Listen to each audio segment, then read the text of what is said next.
Cameraman ফাজিল পোলাটারে ছবি তুলতে দেয় না কেন বলতে পারবা? এসব নিয়ে আমি ভাবছি না।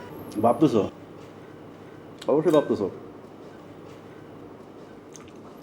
তোমার চেহারা দেখে বোঝা যাচ্ছে দুনিয়ার চিন্তা তোমার চেহারার মধ্যে। দাও। আমাদের বিয়ে হয়েছে কতদিন, কত বছর? কত বছর? বিয়ের পর যে কদিন, যে কমাস তুমি আমাদের বাড়িতে ছিলে, তোমাকে আমি একরকম দেখেছি। আর এই ঢাকায় আসার পরে মুকুল, আমি তোমাকে যতটাই দেখছি ততটাই অবাক হচ্ছি। তুমি যেন কেমন। কেমন? আমি কেমন?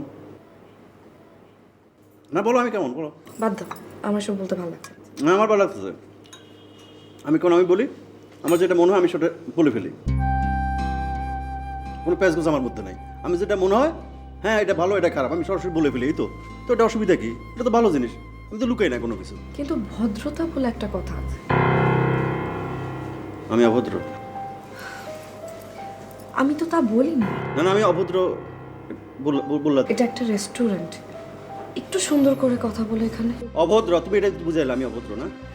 আমি তা বলিনি, কিন্তু তুমি যা কিছু বলো সেটা একটু সফট করে বললে কি হয়? তুমি হাসি মুখে মানুষকে মুখের উপর না করে দাও। আমি যদি ক্যামেরাম্যান বলতাম যে ভাই আমাদের একটা এইভাবে একটা, আমি ধরছি আমার ওয়াইফে, আপনি এইভাবে একটা ছবি তোলেন, ছবিটা আমি আমার বেডরুমে একদম বাধাই করে রেখে দেবো, তাহলে আপনি খুশি হতেন, তাই না? আমার খুশি অখুশি নিয়ে তোমাকে ভাবতে হবে না। না, আমি আপনার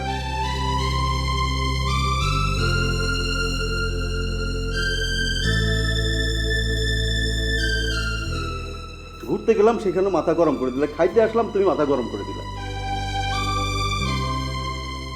চোখ মুখে একটু পানি দিয়ে আসি পাত্র।